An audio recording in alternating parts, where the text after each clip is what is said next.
안녕하세요. 정치와 법 5번째 디딤 영상 시간입니다. 이번 시간은 법치주의 의미와 발전 과정이라는 제목으로 교과서 20쪽, 그 다음에 학습지 13쪽에 있는 내용을 함께 공부해 보도록 하겠습니다. 이 단원에서는 형식적 법치주의와 실질적 법치주의, 이걸 구분하는 것이 중요합니다. 그리고 자연법과 실정법, 자, 이렇게 두 가지 어려운 개념이 나오죠. 자, 요거를 잘 정리하는 것이 중요한 과제가 되겠습니다. 그러면은 구체적인 내용을 살펴보도록 하겠습니다. 먼저 법치주의의 의미와 의의에 대해서 살펴보겠습니다. 자, 법치주의는 국가 권력 기관이 구성을 어떻게 하고, 그 다음에 권력을 행사하고 국민의 자유와 권리 제한, 이런 여러 가지 내용들을 뭐에 따라서, 그렇죠, 국회가 만든 법률에 따라서, 의회가 만든 법률에 따라서 이루어져야 한다는 원칙이 바로 법치주의라고 얘기할 수 있겠습니다. 다시 말하면은 사람의 지배가 아닌 뭐의 지배가 될까요? 그렇죠, 바로 법의 지배를 의미한다고 할 수 있겠습니다. 이 사람의 지배라는 것은 예를 들면 한 사람이 지배하거나 아니면은 일부 계층이 지배하는 그런 사회를 얘기하는 거겠죠. 그런 것이 아니라 법의 지배, 이것이 바로 법치주의가 되겠습니다. 그래서 모든 권력은 그렇죠, 법에서 나오고 법에 따라서 행사해야 된다. 바로 이것이 법치주의가 되겠습니다. 여기 법이라고 쓰면 되겠네요. 그 다음에 법은 권력을 행사하는 동시에 뭐가 될까요? 권력을 통제하는 근거가 되겠죠. 그렇죠? 바로 이러한 권력을 행사하고 그 권력을 어떻게 통제할 수 있는지, 이것이 바로 법에 따라서 이루어지는 정치가 바로 법치주의다. 얘기할 수 있겠습니다. 자, 이 법치주의를 하는 목적은 뭘까요? 법치주의를 왜 할까요? 법으로 권력을 통제함으로써, 그쵸, 바로 국민을 행복하게 하는 거죠. 결국은 국민의 자유와 권리를 보장하는 것, 이게 바로 법치주의의 목적이다. 이렇게 얘기할 수 있겠네요. 그 다음에 자, 어떤 중요한 의미를 갖고 있을까요? 그쵸? 국가 권력을 제한하고, 그 다음에 권력 행사의 정당성을 확보하는 근거가 된다. 국가 권력을 제한하는 내용을 법에 따라서 하고, 그 다음에 그런 어떤 법에 따라서 정치를 함으로써 그 권력을 행사하는 정당성을 확보할 수도 있겠죠. 자, 이런 근거가 된다는 거. 그래서 국민의 자유와 권리를 보장하는 제도적 수단이 될 수 있다 라고 얘기할 수 있겠습니다. 자, 다음으로 자, 교과서에 나온 내용이네요.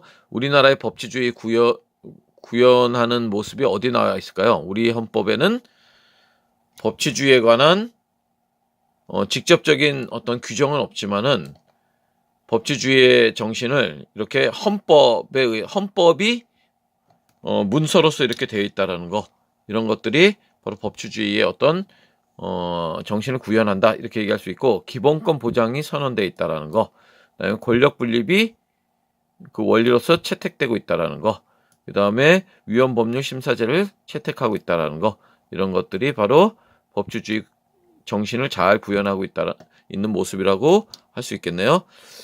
그 다음에 자, 이렇게 법치주의는 크게 형식적 법치주의와 실질적 법치주의로 나누죠. 자, 이거 중요하죠.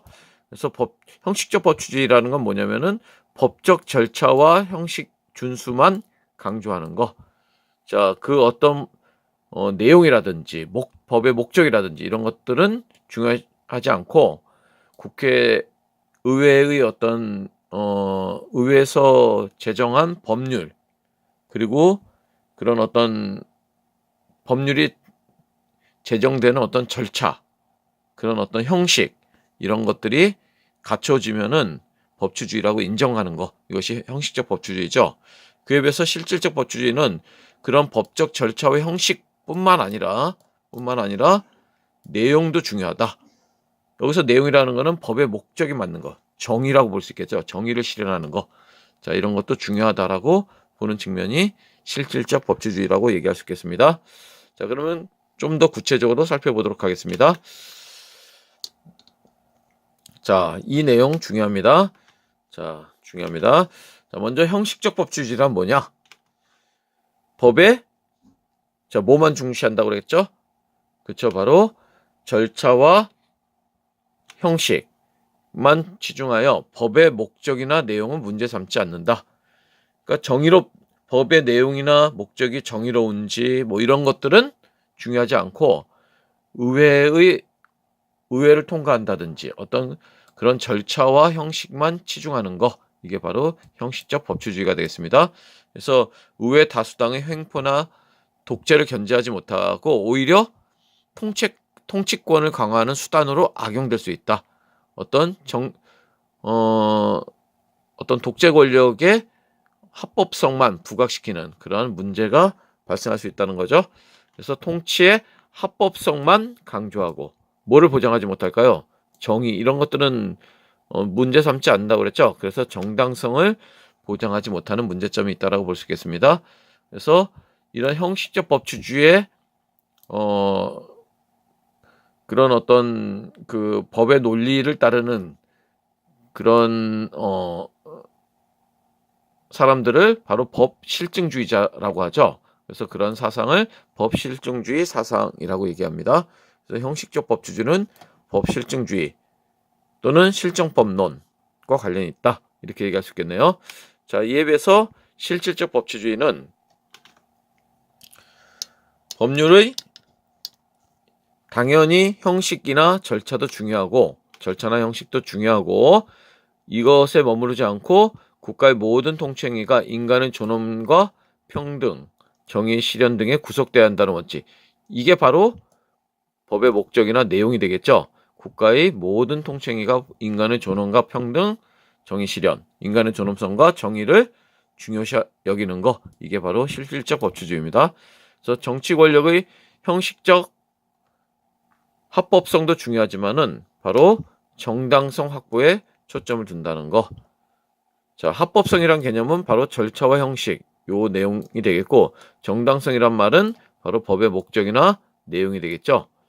자, 그리고 이거는 형식적 법치주의가 현재 국가에서 정해진 법인 실정법을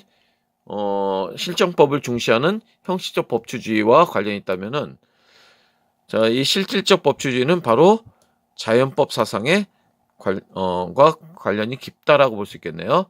그래서 자연법 사상, 국가기관의 권력 남용 통제 장치를 마련할 수 있기 때문에 실질적 법치주의를 실현할 수 있다. 그래서 예를 들면, 자, 우리나라에서 지금 현재 위헌법률심사제. 자, 만약에 법률이 만들어지더라도 이 법률이 인간의 존엄성이라든지 정의 실현과 관련 없이 그런 것에 위배된다면은 바로 헌법재판소의 재판을 통해서 심판을 통해서 위헌법률 심판이 이루어지게 되면 그 법률은 효력이 상실되게 되죠. 바로 이런 위헌법률 심사지를 한다는 것 자체가 바로 실질적 법치주의와 관련이 있다라고 볼 수 있겠네요. 그다음에 권력분립제도, 그다음에 사법권이 독립됐다든지 탄핵심판제도라든지, 자, 이런 언론의 자유가 보장됐다든지 이런 것들은 바로 실질적 법치주의를 확보하기 위한 제도라고 얘기할 수 있겠습니다. 자, 좀 더 알아보는 시간을 갖도록 하겠습니다. 자연법과 실정법에 대해서 살펴보도록 하겠습니다. 자, 자연법은 인간 이성을 통해 발견할 수 있는 영구적인 법이다. 국가 이전의 법이죠. 자연법이라는 거는. 자, 그래서 너무나 당연한 인간의 존엄성을 우리가 실현한다든지 또는 정의를 실현하는 거, 이건 너무나 당연한 거죠. 인간으로서 누릴 수 있는 너무나 당연한 권리고 국가 이전에 너무나 당연하게 주어지는 그런 법이 있다라는 거, 권리가 있다라는 거, 이거를 인정하는 태도가 바로 자연법이라고 얘기할 수 있겠습니다. 그에 비해서 실정법은 일정한 시대, 일정한 사회에서 현실적으로 현재 제정하고 있는 거, 이게 실정법입니다. 그래서 자연법은 실정법을 통해서 그 이념과 정신을 구체화시키고 실정법의 내용은 자연법에 근거하여 타당성을 인정받을 수 있다. 이런 관계가 있다라는 걸 알 수 있겠습니다. 그래서 이걸 좀 더 구체적인 내용으로 살펴보면, 자, 이 실정법론을 따르는 그런 어떤 법적인 태도를 법실증주의라고 합니다. 자연법론을 따르는 건 자연법론을 따르는 태도와 완전히 대비된다고 볼 수 있겠죠. 자, 그럼 자연법 중심이고 여기는 실정법 중심이고, 그 다음에 자연법론은 실질적 법치주의와 관련이 있고 여기는 형식적 법치주의와 관련이 있죠. 그 다음에 악법은 법이다 라는 거에 대해서 자연법은 반대하겠죠. 그래서 실정법은 악법도 법이라고 보는 측면이 있겠죠. 그 다음에 여기는 천부인권 사상과 관련이 있고 이거는 기본권 제한을 해서는 안 된다라고 보는 측면이죠. 이거는 실정법에 따라서 기본권 제한이 가능하다라고 보는 측면이 있습니다. 그 다음에 사형제도, 인간의 존엄성을 해칠 수 있기 때문에 사형제도 폐지를 주장하고, 여기는 실정법으로 사형제도를 존치시킬 수 있다면은 사형제도를 계속 유지하는 것을 주장하고 있죠. 그 다음에 여기는 법으로 정해지지 않아도 저항권은 당연히 인정되는 권리로 보고 있고, 실정법론에서는 실정법으로 정해졌을 때만 저항권이 인정된다라고 보는 측면이 있겠네요. 자, 이거는 수업 시간에 한번 같이 생각해보는 시간을 갖도록 할게요. 만약 어떤 사회가 형식적 법치주의에만 머물러 있는데 준법 의식만 강조한다면 어떤 문제가 있을까요? 자, 나머지 내용은 수업 시간에 함께 공부해 보도록 하겠습니다. 이상 마치겠습니다.